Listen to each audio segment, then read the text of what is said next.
జీవము గల దేవుని యొక్క సన్నిధిలో దేవుని యొక్క వాక్యమును అందించడానికి దేవుడు నాకు ఇచ్చిన అమూల్యమైన సమయం కొరకై ముందుగా దేవునికి నా కృతజ్ఞతలు. ఈరోజు ఆయన ఆరాధించాలి, ఆయన మాటలు వినాలి, ఆయనతో సహవాసం చేయాలి అని చేరి కూడి వచ్చిన మీ అందరికీ ప్రభువు యేసుక్రీస్తు నామములో నా వందనములు, శుభములు. మత్తయి సువార్త 16వ అధ్యాయము 13 నుండి కొన్ని వచనములు చదువుదాము, చూడండి. యేసు ఫిలిప్పుదైన కైసరయ ప్రాంతములకు వచ్చి మనుష్య కుమారుడు ఎవడని జనులు చెప్పుకొనుచున్నారని తన శిష్యులను అడగగా, వారు కొందరు బాప్తిస్మమిచ్చి యోహాననియు, కొందరు ఏలియా అనియు, కొందరు ఇర్మియా అనియు, లేక ప్రవక్తలలో ఒకడనియు చెప్పుకొనుచున్నారనిరి. అందుకైన మీరైతే నేను ఎవడని చెప్పుకొనుచున్నారని వారిని అడిగాను. అందుకు సీమోను పేతురు, నీవు సజీవుడగు దేవుని కుమారుడవైన క్రీస్తు అని చెప్పెను. అందుకు యేసు, సీమోను బరయోనా, నీవు ధన్యుడవు, పరలోకమందున్న నా తండ్రి ఈ సంగతి నీకు బయలుపరిచితేనే కానీ నరులు నీకు బయలుపరచలేదు. చాలు ప్రార్థన. పరిశుద్ధుడైన తండ్రి, ప్రేమ కలిగిన మా ప్రభువా, మహోన్నతమైన సర్వోన్నతమైన నీ పరిశుద్ధ నామమునకు వందనాలు, స్తోత్రాలు చెల్లిస్తున్నాము. ఇప్పటి వరకు పాటలు పాడి ఆరాధించి నీ మాటలు వినటానికి ఎదురు చూస్తున్నాము, సిద్ధపడ్డాము. తీసుకుని వచ్చిన బిడ్డల కొరకై నీకు వందనాలు. రావాల్సిన వారు కూడా త్వరపెట్టి తీసుకుని రండి. నీ సన్నిధిలో గడపబోయే ఈ సమయాన్ని మా అందరి కొరకు ఆశీర్వాదకరంగా మలచండి. నూరంతలుగా నీ వాక్యములు మా హృదయలు పడి ఫలించుటకు సహాయము దయచేయండి. యేసుక్రీస్తు పరిశుద్ధ నామములో ఈ ప్రార్థన అడిగి వేడుకుంటున్నాము తండ్రి, ఆమెన్.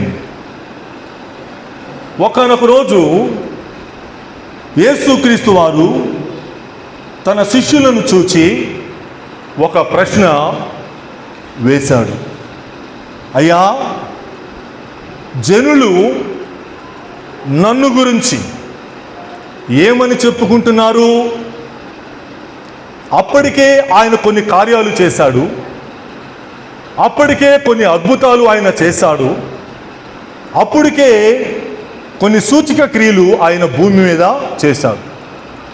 ఇప్పుడు మనుషులలో ఆయన గురించినటువంటి ఆలోచనలు, ఆయన గురించినటువంటి తలంపులు విస్తరించాయి, వ్యాపించాయి.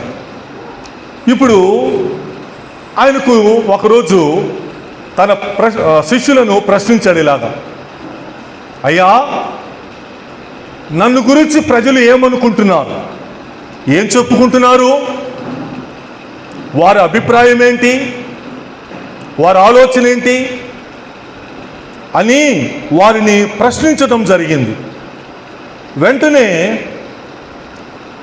వారి నుంచి వచ్చిన 4 జవాబులు మనం ఇక్కడ చూస్తున్నాం. కొందరు ఏమంటున్నారు?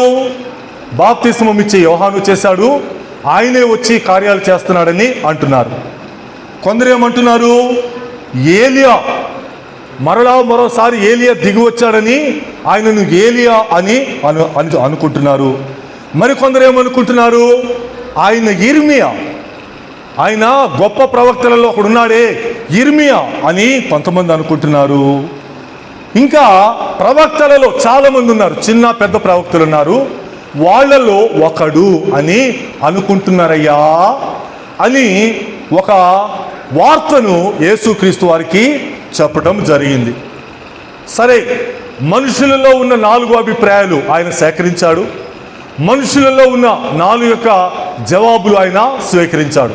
మంచిది, ఎవరు నన్ను ఏమనుకుంటున్నా పర్వాలేదు, మరి నన్ను వెంబడిస్తున్నారే, నన్ను కావాలని వచ్చారే, నా కోసము మీ వాటన్నిటిని విడిచిపెట్టారే, మీ కుటుంబాలు, మీ వలలు, మీ పడవలు, మీ వృత్తి విడిచిపెట్టారే, మరి మీరేమనుకుంటున్నారు?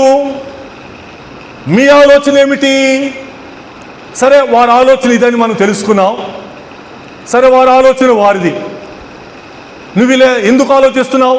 నువ్వు ఆయన్ని ఏలే ఎందుకు అనుకుంటున్నావు, నువ్వు ప్రవక్తలో ఒకడని ఎందుకు అనుకుంటున్నావు, నువ్వు బాప్తిస్ము ఇచ్చే యోహానుని ఎందుకు అనుకుంటున్నావు అని మనం ఎవరిని అడగలేము. వారి ఆలోచనలు వాళ్ళు. అయితే ఇప్పుడు నా గురించి మీరేమి చెప్పుకుంటున్నారు, నా గురించి మీరు ఎరిగిన సంగతులు ఏంటి, నా గురించి మీ వద్ద జవాబు ఏంటి అని అనగానే వెంటనే అన్నిటికీ ముందుంటాడే పేతురు అంటున్నాడు కదా, నీవు సజీవుడవగు దేవుని కుమారుడు అయినా క్రీస్తు, నీవు సజీవుడవగు దేవుని కుమారుడైన క్రీస్తయ్యా. నిన్ను అలాగ మేము నమ్మాం, నిన్ను దేవుడని, ఆ దేవుని కుమారుడు అని, ఆయన సజీవుడని, నిన్న నేడు నిరంతరము ఏకరీతిగా ఉండేవాడని మేము నమ్మాం.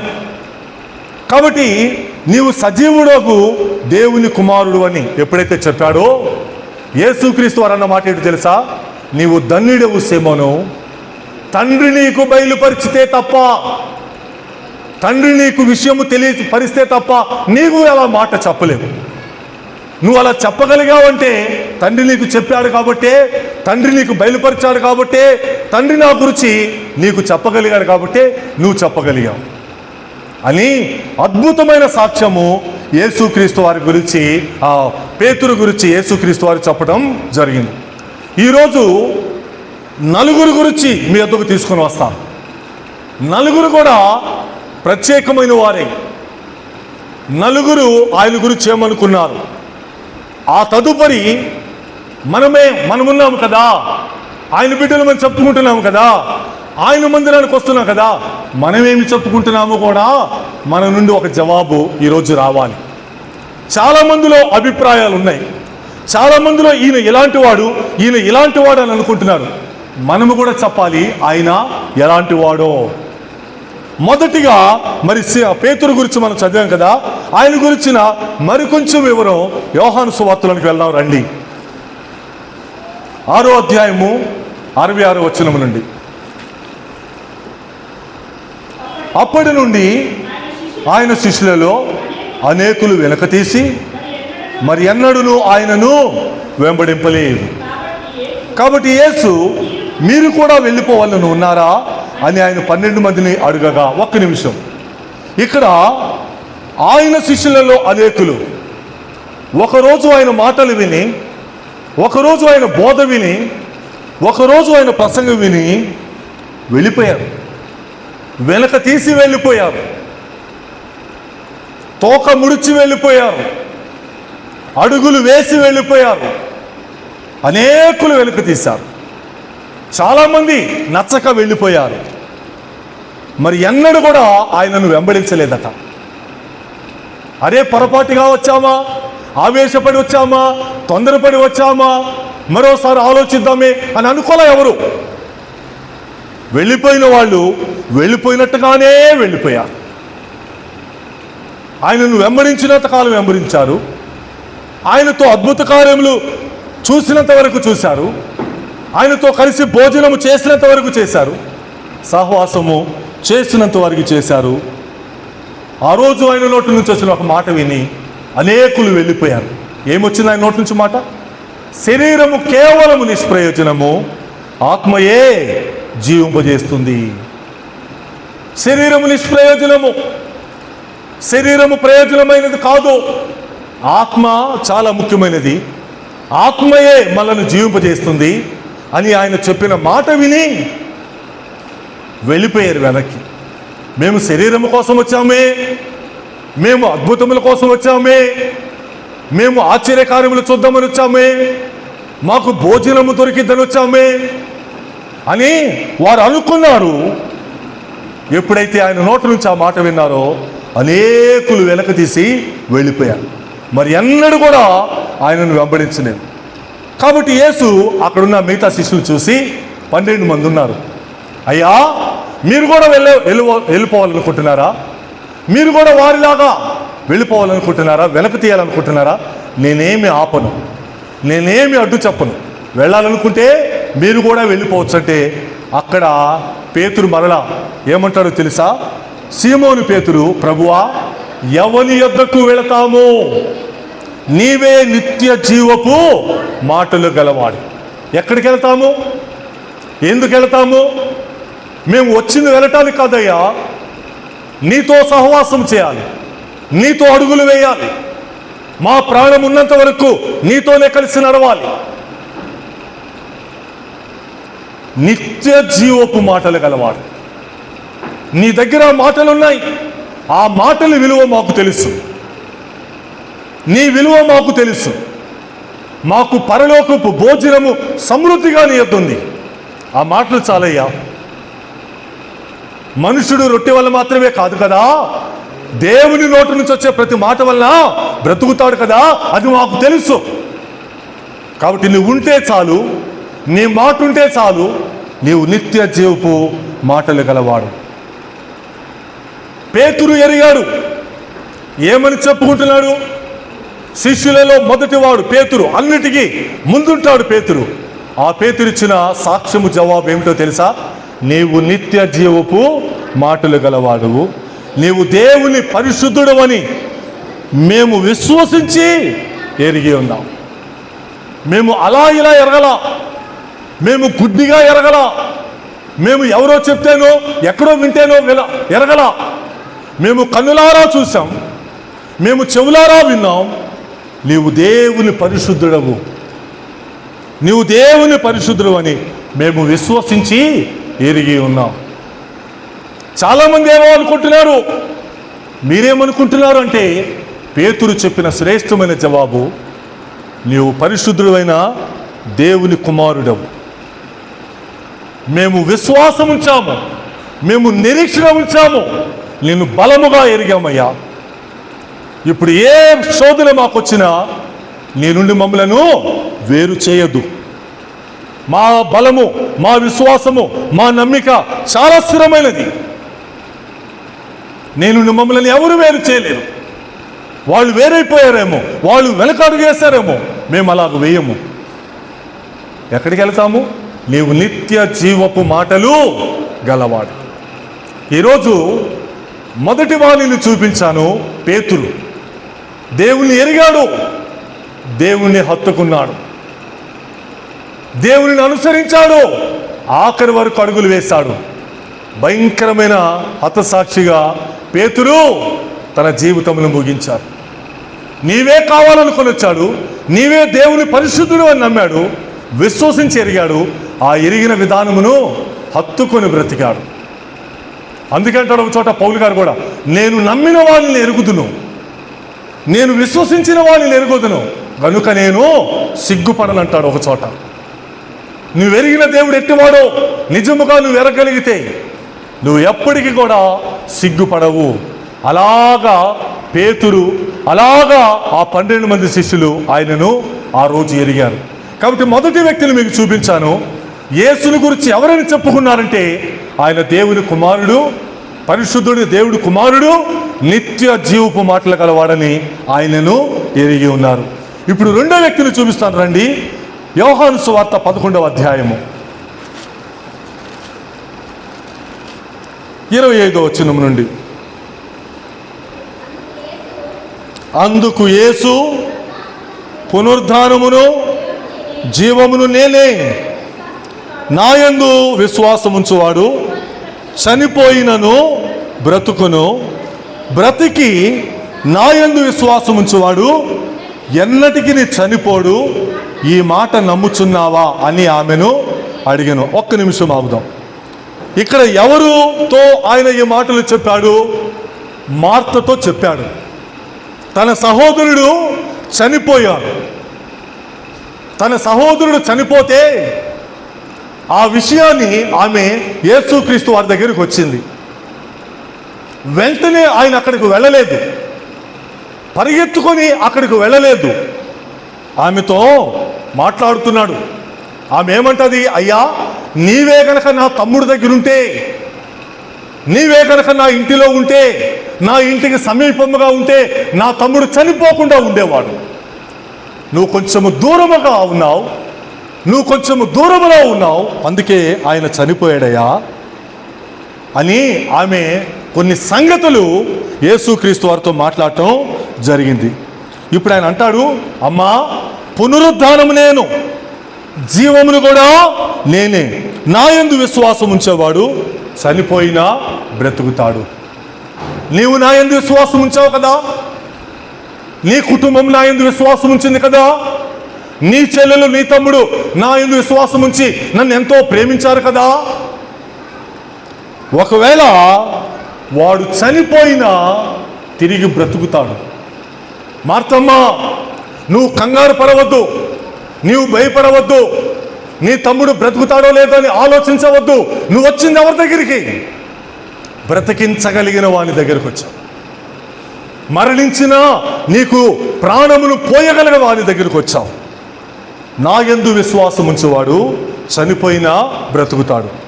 బ్రతికి నా యందు విశ్వాసం ఉంచిన వాడు ఎన్నటికీ కూడా చనిపోడమ్మా. వాడు బ్రతికే గనక నా యందు విశ్వాసం ఉంచాడా, వాడు బ్రతికే నా యందు నమ్మిక ఉంచాడా, అలాంటి వాడు ఎప్పటికీ కూడా చనిపోడు. ఈ మాట నమ్ముచున్నావా అని ఆమెను అడిగితే ఆమె ఇచ్చిన జవాబు చూడండి. ఆమె, అవును ప్రభువా, నీవు లోకమునకు రావలసిన దేవుని కుమారుడు అయిన క్రీస్తు అని నమ్ముచున్నానని ఆయనతో చెప్పాను. చాలమ్మా, జవాబు వచ్చేసింది. అక్కడ శిష్యుడు చెప్పాడు, ఇక్కడ విశ్వాసి చెప్పింది. ఆయన ఎందుకు విశ్వాసం ఉంచినా విశ్వాసి చెప్పింది. నేను నమ్ముతున్నానయ్యా, బ్రతికిని ఎందుకు విశ్వాసం ఉంచినా వాడు చచ్చిపోడు అంటున్నావు కదా. ఒకవేళ చచ్చిపోయినా నా యందు విశ్వాసం ఇస్తే వాడు బ్రతుకుతాడు అంటున్నావు కదా. నీకు ఏదైనా సాధ్యమే, నువ్వు ఏమైనా చేయటానికి సాధ్యమే అని చెప్పేసి ఆయన గురించి ఆమె చెప్పిన సాక్ష్యం ఏంటి తెలుసా? నీవు లోకమునకు రావలసిన దేవుని కుమారుడు అయిన క్రీస్తు. నన్ను గురించి ఏమని చెప్పుకుంటున్నారు? ఆమె చెప్పుకుంటుంది యేసుక్రీస్తుని గురించి. నీవు దేవుని కుమారుడు అయిన క్రీస్తు రాబోతున్నాడు, ఒకరోజు రెండో రాకడలో తిరిగి రాబోతున్నాడు.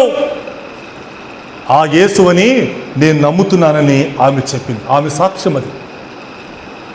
ఈరోజు ఈ 4 సందర్భాలలో నుంచి వీరిచ్చిన సాక్ష్యము తర్వాత నీ సాక్ష్యం ఏమిటో చెప్పవలసిన వాడవు, దానవై ఉన్నావు. నీవు దేవుని కుమారుడు, తిరిగి రాబోతున్నటువంటి వాడు, ఈ లోకమునకు రావలసిన దేవుని కుమారుడు. నమ్మింది, బలముగా నమ్మింది. ఈరోజు మన నమ్మిక ఎలాగుంది? ఈరోజు ఆయన గురించి మనం చెప్పుకుంటున్న జవాబు ఎలాగుంది? శిష్యుడేమన్నాడు? నీవు నిత్య జీవపు మాటలు గలవాడువు, నీవు దేవుని కుమారుడు అని విశ్వసించి ఎరిగానన్నాడు. ఇక్కడ ఆయన విశ్వాసిగా మార్త, అయ్యా నేను నమ్ముతున్నా, చనిపోయినా బ్రతకగలడు, ఒకవేళ బ్రతికి చనిపోయినా వాడు జీవించగలడు. నీ దగ్గర ఉంది జవాబు. నువ్వు ఎంతటి వాడువో నిన్ను బట్టి నేను ఎరిగి ఉన్నాను. నువ్వు దేవుని కుమారుడు అయ్యా, ఈ లోకమునకు రావాల్సిన దేవుని కుమారుడు క్రీస్తు అని ఆమె అద్భుతమైన సాక్ష్యము చెప్పింది. ప్రియమైన దేవుని ప్రజలారా, లూకా సువార్తలోనికి వెళ్దాం రండి. 3వ వ్యక్తిని మీకు పరిచయం చేస్తా. లూకా సువార్త 23వ అధ్యాయము. లూకా సువార్త 23వ అధ్యాయం 39వ వచనం నుంచి.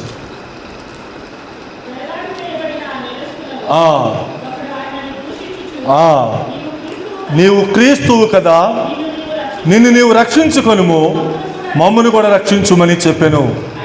అయితే రెండో వాడు వాడిని గద్దించి, నీవు అదే శిక్షా విధిలో ఉన్నావు కనుక దేవునికి భయపడవా?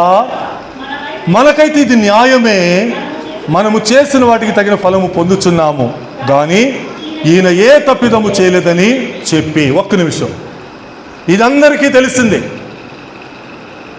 వ్రేలాడవేయబడిన 2 నేరస్తులలో ఒకడు ఆయనను దూషిస్తున్నాడు, ఒకడు ఆయన గురించి ఇష్టం వచ్చిన మాట్లాడుతున్నాడు, ఒకడు నోటికి ఏదొస్తే అది పలికేస్తున్నాడు. నీవు దేవుడు అంటున్నావు, నువ్వు దేవుని కుమారుడు అంటున్నావు, నిన్ను నీవు రక్షించుకో, నిన్ను నీవు తప్పించుకో, పనిలో పనిగా మమ్మల్ని కూడా తప్పించు. నువ్వు దేవుడు అయితే ఇన్నాళ్ళు చెప్పావుగా, ఈ 3.5 సంవత్సరాలు చెప్పావుగా, ఇన్ని సంవత్సరాలు నిన్ను నువ్వు ప్రకటించుకున్నావుగా, నువ్వే కనుక దేవుడు అయితే నిన్ను నువ్వు తప్పించు, నిన్ను నువ్వు బ్రతికించుకో, మమ్మల్ని కూడా తప్పించు. వాడికి తెలిసిందదే. 3.5 సంవత్సరాలు యేసుక్రీస్తు వారి నోటి నుంచి వచ్చిన మాటలు విన్నది అదే. అజ్ఞానపు మాటలు, అవివేకపు మాటలు వాడి నోటి నుంచి రాగానే నిజంగా ఆ రెండో దొంగ గద్దిస్తున్నాడండి. వాళ్ళని హెచ్చరిస్తున్నాడు. ఏం మాట్లాడుతున్నావు నువ్వు? ఆయన ఎవరు అనుకుంటున్నావు? నీవు నేను బందిపోటు దొంగలం, నీవు నేను ఈ శిక్షకు పాత్రులం. దేవుని భయం లేదా? దేవుడంటే నీకు లెక్కలేదా? ఏం మాట్లాడుతున్నావు? జాగ్రత్త, నీ మాటలు జాగ్రత్తగా రాని. ఈ శిక్ష నీకు నాకు న్యాయమయ్యా, ఈ శిక్ష నీకు నాకు న్యాయము. ఈయన దేవుని కుమారుడు, ఈయన ఏమీ తప్పిదము చేయలేదు, మరి ఈయనకెంతకింత ఘోరమైన శిక్ష? మనకు న్యాయం. నోరుమోయి, ఈయన ఏ తప్పిదము చేయలేదు. ఎన్నోసార్లు చదివి ఉంటాం, ఎన్నోసార్లు వినుంటాం. ఈరోజు ఆయన ఇచ్చిన అద్భుతమైన సాక్ష్యం ఏంటో తెలుసా? 42 వచనం. ఆయనను చూచి యేసు, నీవు నీ రాజ్యంలోనికి వచ్చినప్పుడు నన్ను జ్ఞాపకము చేసుకొనమనెను. చాలమ్మా. యేసు దేవుని కుమారుడైన క్రీస్తు. వాడికి అర్థమైంది అక్కడ. బందిపోటు దొంగకి ఆయన ఎవరో అర్థమైంది అక్కడ. ఆయన పలికిన మొదటి మాట ఎంత విలువైన దానికి అర్థమైంది అక్కడ. అంత చిత్రవదలో కూడా క్షమించమని అడుగుతున్నాడే. అంత బాధలో కూడా వీరేం చేస్తున్నారు వీరికి తెలియదు అంటున్నాడే. ఆయన దైవత్వం అర్థమైంది, ఆయన ప్రేమ అర్థమైంది, ఆయన రక్షకుడు అని అర్థమైంది. జ్ఞానోదయము. ఆయన గాఢాంధకారపు ఆ బుర్రలో, చీకటి బుర్రలో ఒక వెలుగు ప్రవేశించింది. యేసుని గురించి ఏ సాక్ష్యం ఇచ్చాడో తెలుసా? యేసు, నీవు నీ రాజ్యములోనికి వచ్చినప్పుడు నన్ను జ్ఞాపకము చేసుకో. నీవు నీ రాజ్యంతో ఒకరోజు రాబోతున్నావు, వేవేల దూతలతో ఒకరోజు తిరిగి రాబోతున్నావు, నీ ప్రజలను తిరిగి కొనిపోవుటకు తిరిగి రాబోతున్నావు. నన్ను జ్ఞాపకం చేసుకోయా. దొంగ, బందిపోటు దొంగ యేసుని ఎలా ఎరిగాడు? యేసుని గురించి ఎలా చెప్పుకున్నాడంటే, నీవు నీ రాజ్యముతో తిరిగి రాబోతున్నవాడివి, ఆ రోజున నీ ప్రజలను తిరిగి కొనిపోటకు రాబోతున్నవాడి. వాడి సాక్ష్యం అది. శిష్యుడేమన్నాడు మనం విన్నాం, విశ్వాసి ఏమంది మరియా మనము విన్నాం.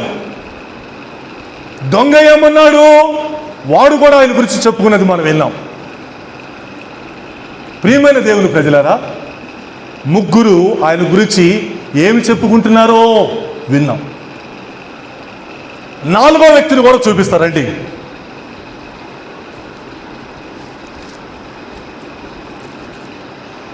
యోహాను సువార్త, మార్కు సువార్త 5వ అధ్యాయం 1వ వచనం. మార్కు 5:1. చదివేయమ్మా, ఆ భాగం చదివేయండి. అద్దరునున్న గెరాసేన దేశంలోనికి వచ్చింది.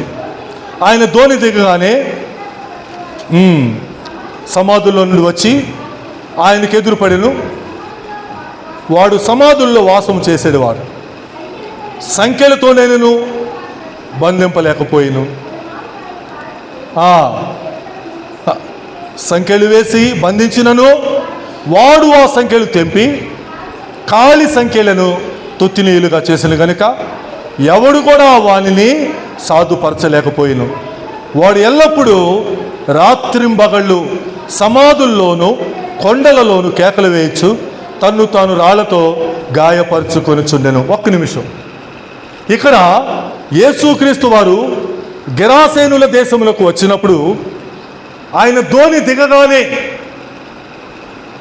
అపవిత్రాత్మ పట్టిన వాడొకడు సమాధుల్లో నుండి ఆయనకి ఎదురొచ్చారు.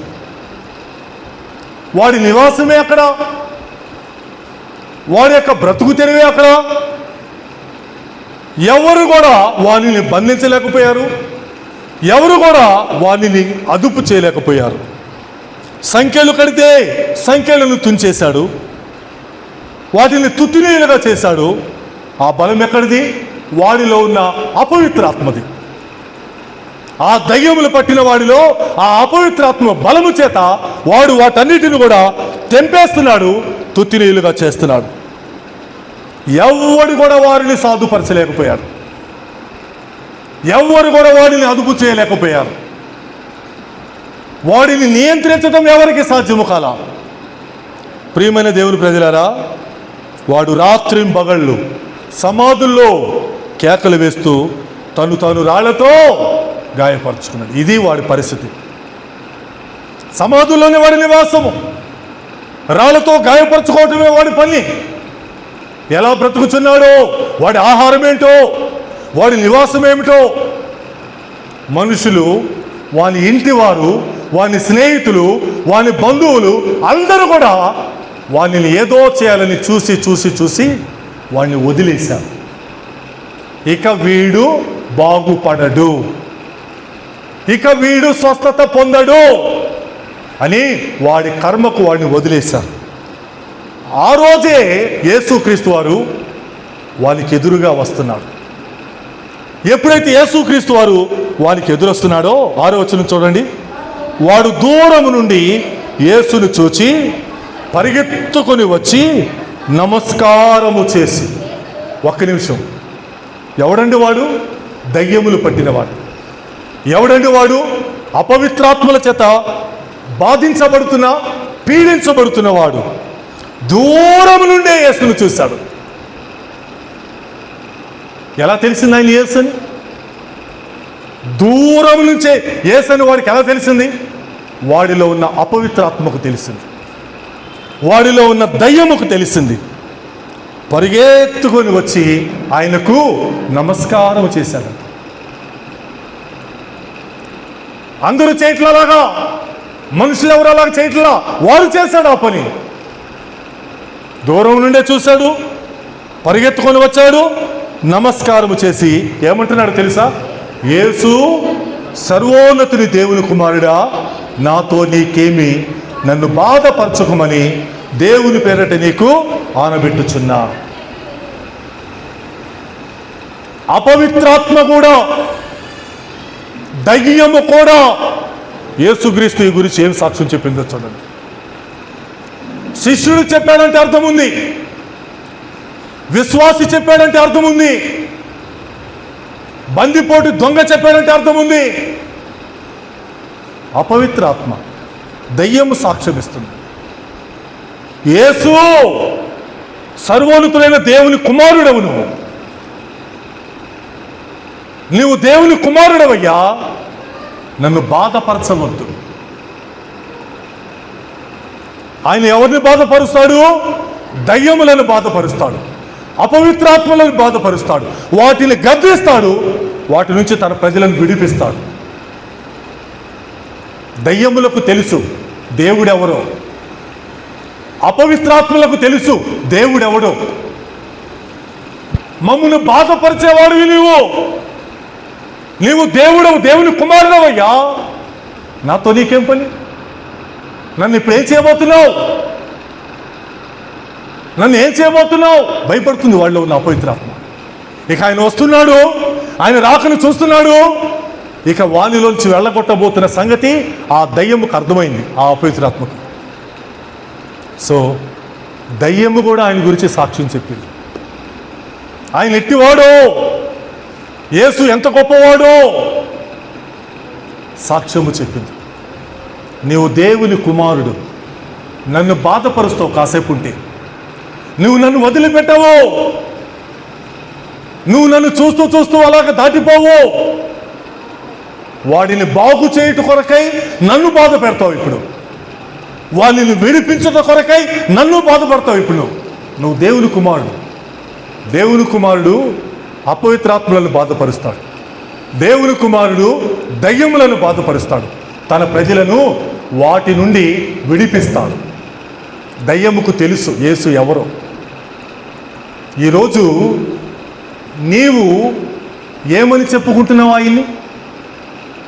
యేసు ఆ రోజు తన శిష్యులను అడిగాడు, అందరూ ఏమనుకుంటున్నారో ఒకసారి చెప్పమంటే వాళ్ళు రిపోర్ట్ తీసుకొచ్చారు. ఈరోజు మనుషుల్లో ఉన్న అభిప్రాయం కూడా ఏమిటో తెలుసా? యేసు అంటే ఒక దేవుళ్ళలో ఒక దేవుడు, ఒక దేవతలలో ఒక దేవత. ఆయన నమ్ముకుంటే ఉద్యోగం ఇస్తాడు, ఆయన నమ్ముకుంటే మాకు పెళ్లి చేస్తాడు, ఆయన నమ్ముకుంటే మా అప్పులు తీరుస్తాడు, ఆయన నమ్ముకుంటే మా రోగాలు కుదురుస్తాడు, మాకున్న అనేక భయాల నుంచి విడిపిస్తాడు. ఈరోజు ప్రజల అభిప్రాయం అదే. యేసుని ఎరగవలసిన విధానంలో వారు ఎరగట్లా, తెలుసుకోవలసిన విధానంలో తెలుసుకోవటంలా. ఎందుకు వస్తున్నారు ప్రజల మందిరాలకి? దేవుడని ఎందుకు కావాలనుకుంటున్నారు ప్రజలు మందిరాలకి వస్తున్నారు?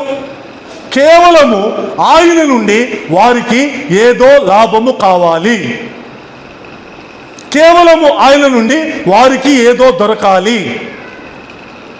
ఈరోజు దేవుడు నీతో సూటిగా మాట్లాడుతున్నాడు. ఈరోజు దేవుడు నిన్ను సూటిగా ప్రశ్నిస్తున్నాడు. నీవు ఆయనను గురించి ఏం చెప్పుకుంటున్నావు? ఆయనను గురించి నీవు తెలుసుకున్నది ఏమిటి? శిష్యుడైన పేతురు తెలుసుకున్నాడు, నీవు నిత్య జీవపు మాట్లాడగలవాడు, ఆ మాటల కోసమే నా వాటన్నిటిని కూడా విడిచిపెట్టొచ్చా, నీవుంటే నాకు చాలన్నాడు. చనిపోయిన తన తమ్ముడు గురించి మార్త వచ్చింది, అమ్మా నా గురించి నువ్వు నమ్మగలవా? నేను నమ్ముతున్నా, నీవు రాబోతున్న దేవుని కుమారుడు అయిన క్రీస్తు అంది ఆమె. విశ్వాసిగా, ఒక సాధారణమైన విశ్వాసిగా, బందిపోటు దొంగ అయినటువంటి ఆ రెండవ దొంగ, యేసు నీవు నీ రాజ్యముతో తిరిగి రాబోతున్నావు, కొద్దిసేపటిలో నీ ప్రాణము పోతుంది, నా ప్రాణం పోతుంది, ఎవరో బ్రతకం, కానీ నీ గురించి నాకు తెలుసు, నువ్వు రాబోతున్న దేవుని కుమారుడు, నీ రాజ్యముతో రాబోతున్న దేవుని కుమారుడు, నన్ను జ్ఞాపకము చేసుకోయా, నీతో పాటు నువ్వు ఎక్కడుంటే అక్కడ నన్ను తీసుకొని పోయా అని యేసును వాడు అలాగా గుర్తెరిగాడు. దొంగ, ఒక బందిపోటు దొంగ యేసుని గురించి చెప్పుకున్న విధానము అద్భుతమైనది, అమూల్యమైనది. అపవిత్రాత్మ, దయ్యం, సేన అనే దయ్యములు పట్టినవాడు ఆ యేసును దూరం నుండి చూచి పరిగెత్తుకొని వెళ్ళి ఆయనకు సాష్టాంగ నమస్కారం చేసి, యేసు సర్వోన్నతుని దేవుని కుమారుడా, నీవు దేవుని కుమారుడు నాకు తెలుసు, ఈ ప్రజలకు తెలియకపోవచ్చు, ఈరోజు నిన్ను వెంబడిస్తున్నారే వీరికి తెలియకపోవచ్చు, నాకు తెలుసు. ఆ దయ్యం మాట్లాడుతుంది, ఆ అపవిత్రాత్మ పట్టినవాడు మాట్లాడుతున్నాడు, నువ్వెవరో నాకు తెలుసు, నన్ను బాధపరుస్తావు, నన్ను అగ్నిలోనికి పంపిస్తావు, నన్ను వదిలిపెట్టవయ్యా, నువ్వు దేవుని కుమారుడు, సర్వోన్నతుని దేవుని కుమారుడు. ఎంత జ్ఞానం, ఎంత ఆలోచన! నేను మరలా మిమ్మల్ని ప్రశ్నిస్తున్నా, ఎన్ని సంవత్సరాల నుంచి వస్తున్నామో, ఎంత కాలం నుండి మనం వస్తున్నామో, ఆయన గురించి మనం ఎరిగిన విధానము ఏమిటి? ఆయన గురించి నేను తెలుసుకున్న విధానము ఏమిటి? ఆయన గురించి నేను చెప్పుకునే విధానం ఏంటి? ఆయన గురించి నేను ఎక్కడైనా సాక్ష్యం ఇచ్చే విధానము ఏమిటి? ఈరోజు చాలామంది ఎందుకు వస్తున్నారు ఆయన దగ్గరికి? ఈరోజు చాలామంది ఎందుకు నమ్ముకుంటున్నారు ఆయన్ని? ఈరోజు చాలామంది ఎందుకు బాప్తిస్మం తీసుకుంటున్నారు?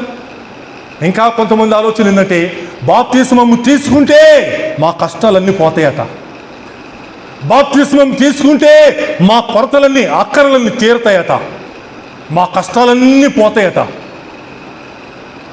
నేను ఆయన నమ్మితే నాకేదో లాభము చేస్తాడట, లాభం ఇస్తాడట. ఏమిటి మన నమ్మిక? ఏమని చెప్పుకుంటున్నాం యేసుక్రీస్తు వారి గురించి? నలుగురిని తీసుకుని వచ్చా. ఈరోజు మీ విశ్వాసం ఏమిటి? ఈరోజు ఆయన గురించి మీరు చెప్పుకునేది ఏమిటి? ఇన్ని నెలల కాలంలో, ఇన్ని సంవత్సరముల కాలంలో, ఇన్ని సంవత్సరముల చిన్నప్పటి నుంచి వింటున్నాం. ఏమి ఎరగాం ఆయన గురించి, ఏమి తెలుసు. నేను నమ్మిన వాని ఎరుగుదును, సిగ్గుపడను పౌలు. ఆయన ఎవరో నాకు తెలుసు, ఆయన ఎట్టివాడో నాకు తెలుసు. నేను సిగ్గుపడను. వాళ్ళని సిగ్గుపరచలేదు దేవుడు, వాళ్ళని అవమానపరచలేదు దేవుడు. ఆ నలుగురు కూడా అద్భుతమైన సాక్ష్యం ఇచ్చారు. 5వ వానిగా నీవేమి చెప్పబోతున్నావు? 5వ వానిగా నీ అభిప్రాయం ఏమిటి? ఏమి చేయగలడనుకుంటున్నావు? నీ కుటుంబంలో కానీ నీ జీవితంలో కానీ ఏమి చేస్తాడనుకుంటున్నావు? నీకు రక్షణ తీసుకొని వచ్చినవాడు, నీ దేవుని కుమారుడిగా ఈ లోకములకు రక్షణ తీసుకుని వచ్చినవాడు. నీ రక్షణను నేను పొందుకుంటానయ్యా, నిన్ను అలాగా విశ్వసించి ఎరిగి ఉన్నానని చెప్పగలమా? వారు నలుగురు చెప్పారు అలా సాక్ష్యం. ఈరోజు నా సాక్ష్యం అదే ఉందా? ఈరోజు మన సాక్ష్యం అదే ఉందా? చాలామంది సంవత్సరాలుగా వస్తూ ఉంటారు మందిరాలకి, ఒక స్పష్టత లేకుండానే వారి భక్తిని గడుపుతూ ఉంటారు. నీ భక్తికి ఒక స్పష్టత ఉండాలి, నీ భక్తికి నీ దగ్గర ఒక జవాబు ఉండాలి. ఎవరైనా నిన్ను అడిగితే, ఎవరైనా నిన్ను ప్రశ్నిస్తే, నువ్వెందుకు మందిరానికి వెళ్తున్నావు? నువ్వెందుకు దేవుని యందు విశ్వాసం ఉంచుతున్నావు? నువ్వెందుకు ప్రతి వారము నా దేవుడే ముఖ్యమంటున్నావు? ఆఫీసుకు రమ్మంటే రావు, పనికి రమ్మంటే రావు, నా జీతం కట్ చేసినా పర్వాలేదు, నా ఉద్యోగంలో నష్టం వచ్చినా పర్వాలేదు, నా దేవుని మందిరానికి వెళ్తానని అంటున్నావు. ఏమిటయ్యా నీ దేవుని ప్రత్యేకత అని ఎవరన్నా నిన్ను అడిగితే చెప్పగలిగిన జవాబు నీ దగ్గర ఉండాలి. ఆయన నా రక్షకుడు, ఆయన నా విమోచకుడు, ఆయన నా దేవుని కుమారుడు, నిత్య జీవపు మాటలు గలవాడు. నేను ఆ మాటలు భుజించడానికి ఆదివారం వెళ్ళాలి. ఆ మాటల కొరకు ఆయనతో సహవాసం చేయడానికి నేను ఆయన మందిరానికి వెళ్ళాలి. ఆ జవాబు చెప్పి మనం ఇక్కడికి రావాలి. ఏ చిన్నదానికి మానేస్తున్నామే? ఏ చిన్న పని ఉన్నా మానేస్తున్నామే? ఏ చిన్న ఫంక్షన్ ఎక్కడున్నా మానేస్తున్నామే? అంటే నేను అంటాను మరలా, ఆయనను ఎరిగే విషయంలో ఎక్కడో తేడా ఉంది. ఆయన మనం ఎరగలాగా, ఆయన గురించి మనం అలా చెప్పుకోవాలా. అయ్యో ఈ వారములే రాకపోతే, నా దేవుడితో సహవాసం చేయకపోతే నేను చాలా నష్టపోతాను. ఫంక్షన్ నేను తర్వాత వెళ్తాను, ఏదైనా పనా నేను తర్వాత వెళ్ళి కలుస్తా, ఇంకేమైనా పనా నేను ఇంకో రోజు కలుస్తా. ఈరోజు దేవుని మందిరం నేను వెళ్ళకుండా ఉండలేను, నేను ఆయనతో సహవాసం చేయకుండా ఉండలేను, ఆయన పాదాల దగ్గర కూర్చొని ఆయన మాటలు వినకుండా ఉండలేను, ఆయన బల్లలో పాలు పంపులు పొందకుండా ఉండలేను. అయ్యో ఏది ఏమిటి ఆయన ఎరగటం అంటే? ఆయన ఎరగటం అంటే ఏమిటి? నువ్వు చెప్పగలవా పేతురు వలె? నువ్వు చెప్పగలవా మార్కు వలె? నువ్వు చెప్పగలవా బందిపోటు దొంగ వలె? నువ్వు చెప్పగలవా ఆ అపవిత్రాత్మ చెప్పింది? వాటికి ఉందండి యేసుక్రీస్తు వారు ఎవరో జ్ఞానము, వాటికి తెలుసండి ఆయన విలువ ఏమిటో. మనకే తెలియట్లా. ఆయన విలువ తెలియక, ఆయన మందిరం యొక్క విలువ తెలియక, ఆయనతో సహవాసం చేసే విలువ తెలియక, అనుకూలమైతే రావటం, కొంచెం వీలు పడకపోతే మానేయటం, నచ్చితే రావటం, నచ్చకపోతే మానేయటం, వీలు పడితే రావటం, వీలు పడకపోతే మానేయటం. ఎన్ని ఇబ్బందులున్నా నా దేవుని సన్నిధికి నేను వెళ్ళాల్సిందే. అయితే ముందన్నా వెళ్ళొస్తా, లేకుంటే తర్వాత అయినా వెళ్తా. నా దేవుని మందిరంలోకి వెళ్లకుండా నేను ఉండలేను. నా దేవుని సర్వోన్నతుని కుమారుడైన క్రీస్తు యొక్క సహవాసము కొరకు నేను వెళుతున్నా. ఆయన పాదాలు నాకు ముఖ్యం, ఆయన సన్నిధి నాకు ముఖ్యం, ఆయన మాటలు నాకు ముఖ్యం.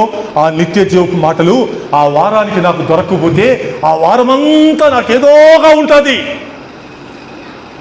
ఆ మాటలు నేను భుజించకపోతే ఎన్నో శోధనలు చిక్కులలో చిక్కుంటా. ఆ రోజు నేను ఆయనతో సహవాసం చేశానంటే, ఆ రోజు నేను ఆయన మాటలు భుజించాలంటే ఆ వారమంతా ఆయన శక్తిని, ఆయన బలమును కలిగి అపవాదిని ఎదిరిస్తా. ఎందుకు? ఆ రోజు ఆయనతో సహవాసం చేశాం. ఎందుకు? ఆయన మాటలు నేను భుజించాం. ఇంకా కొంతమందిలో ఆ ఆలోచన రావటం, ఇంకా కొంతమందిలో ఆ గ్రహింపు రావటల్లా. ఈరోజు దేవుడు నిన్ను అడుగుతున్నాడు, నీవు ఆయన గురించి ఏం చెప్పుకుంటున్నావు? ఆయన గురించి నీకున్న ఆలోచన ఏంటి? ఆయన ఎట్టివాడో నువ్వు ఎరగగలిగితే నీ జీవితంలో ఆశ్చర్య కార్యాలు చేస్తాడు ఆయన.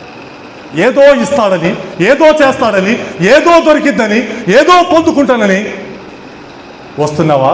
దానికి తగినట్టే ఉంటాడు. లేదు లేదు, ఆయన నాకేమిచ్చినా ఇవ్వకపోయినా ఆయన సన్నిధి నాకు ముఖ్యం. ఆయన నా రక్షకుడు, ఆయన నా దేవుడు, నేను ఆయన బిడ్డను. ఆయనతో నిన్ను కలవకపోతే ఎట్లా? ఆయన సన్నిధికి రాకపోతే ఎట్లా అని అనుకొని గనక నువ్వు ప్రతివారం వచ్చి ఆయనను స్తుతించగలిగితే, ఆయనను ఆరాధించగలిగితే, ఆయన గురించి అలా చెప్పగలిగితే, సాక్ష్యం ఇవ్వగలిగితే ఎంత భాగ్యము. సో దేవుడే ఆ నలుగురితో పాటు మనము కూడా యేసు దేవుని సర్వోన్నతుని కుమారుడు అని చెప్పగలిగే భాగ్యము, ఆయన నిత్యజీవపు మాటలు కలిగిన వాడు. ఎక్కడికి వెళ్తామయ్యా? నీ సన్నిధికి తప్ప అని చెప్పగలిగే భాగ్యము దేవుడు నీకు నాకు మనందరికీ దయచేయును గాక. ఆమేన్.